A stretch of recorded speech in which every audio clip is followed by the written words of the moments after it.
Hi everyone, I'm Chef Penny. You're in my home kitchen. This is where I cook for my family every day. And I want to share this information with you. It's called Kitchen Essentials. And I get these questions asked all the time. People ask me, what, what do you use in your kitchen? How can I make my life easier in my kitchen?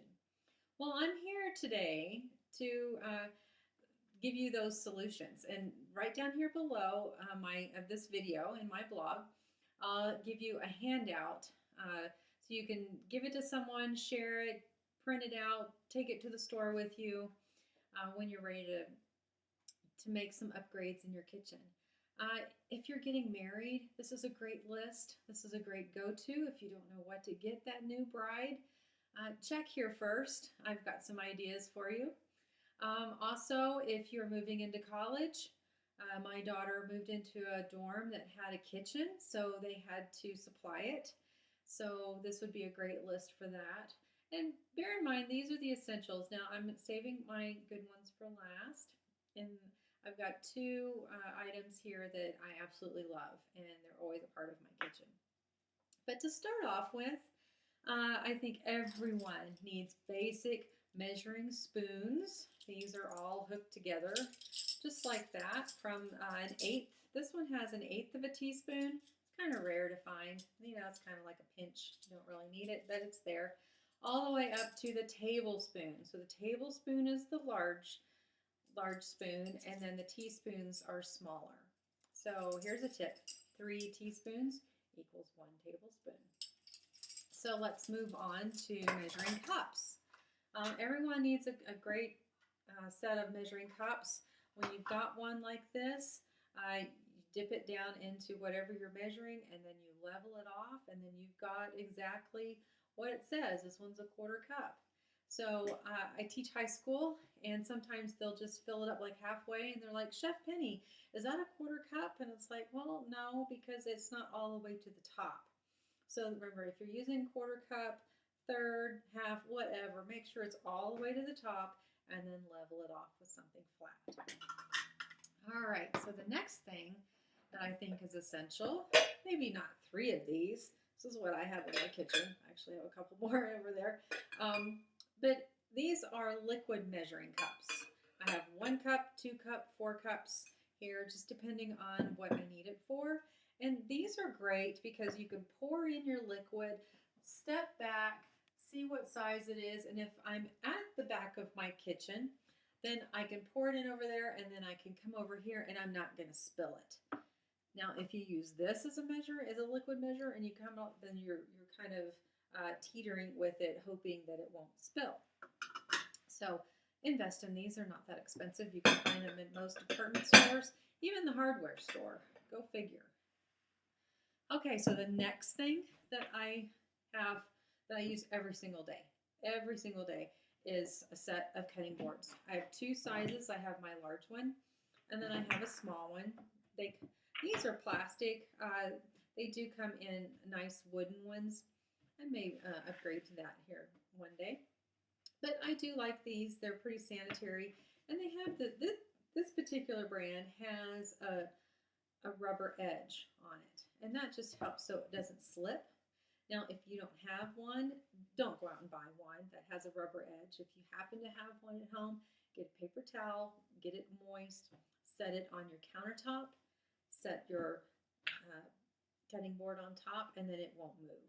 We did that in culinary school all the time. Worked perfectly. The next thing you're going to want is a good chef knife.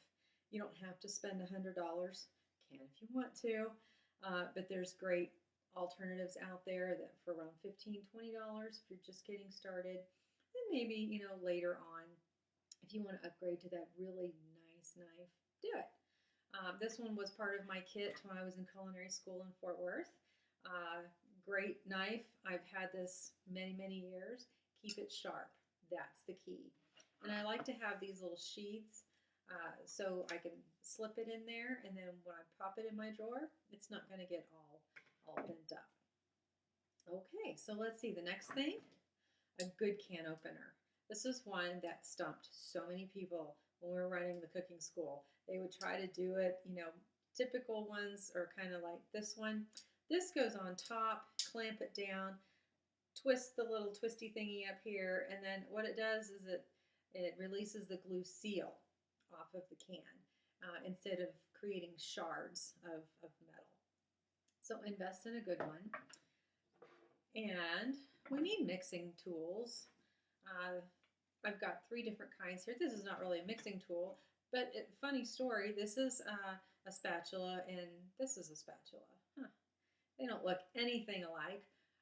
And they have different functions even. So this spatula, also known as a flipper, a turner, great for flipping pancakes, maybe meat that's in your pan.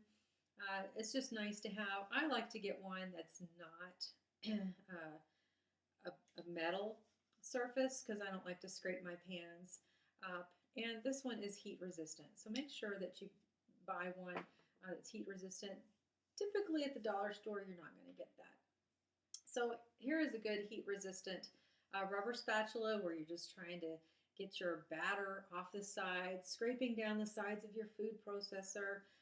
So be sure to invest in a couple of those. They even have fun ones out, for fall, Thanksgiving, Christmas. Up at the cooking school, I have one that's a gingerbread, and I have another one that is a snowman. So, you can make cooking really fun. And then invest in several wooden spoons. There's some nice, this one is a nice Pampered Chef bamboo spoon that I've had. As you can tell, it's been used. I do use them for soups and various things. So also what I like to use is a hand mixer.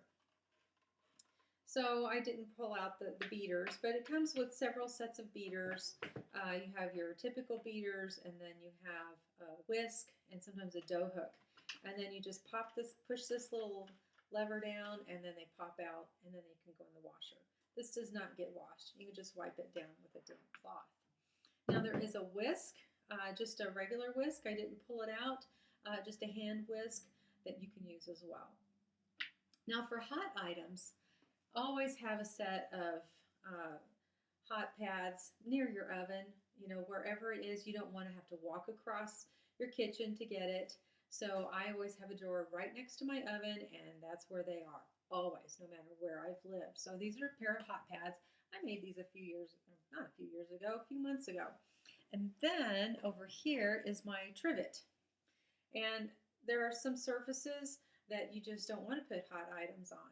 So set this on your table, and then you can set your pot there, and then it won't damage your surface. Okay, so I've saved the best for last. Okay, I'm going to move my cutting boards out of the way. I have 2 items here that I absolutely love. One is a food processor. Okay, so right here, this is kind of the granddaddy. There's various sizes. You can start small, but I have the mentality that let's just go for it. I just want the good one because I know once I get the smaller one, I'm going to be frustrated with it, and I'm going to want the big one. So get the biggest cup size you can find. This one is an 11 cup size. It has a pulse on and then a dough mechanism. What do I want to call this here? I am at a loss for words today, let me tell you.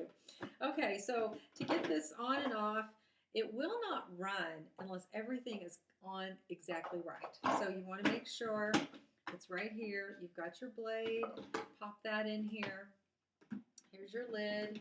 It's going to snap on, and even this little thing needs to be on. This is for your safety, for one thing, so you don't reach your hand down in there and have a catastrophe. So not only is it for your safety, but it just won't work. So I've had so many people say, Chef Penny, this doesn't work. And it's like, well, yeah, okay. So I come and click everything together. So just be sure that you know your food processor. They're all different. I have like 3 different kinds. They all run differently, but one thing they do the same is every piece has to be together before it will work. So there's that one.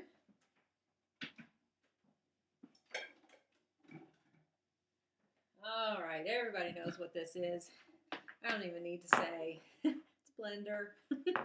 This the Cadillac of blenders, or BMW, or how about Ferrari? Okay, this is the Ferrari of blenders. You can do things with this that you cannot do with an Oster or a Hamilton Beach or one of the smaller ones. Those are great. Start out with those if you'd like.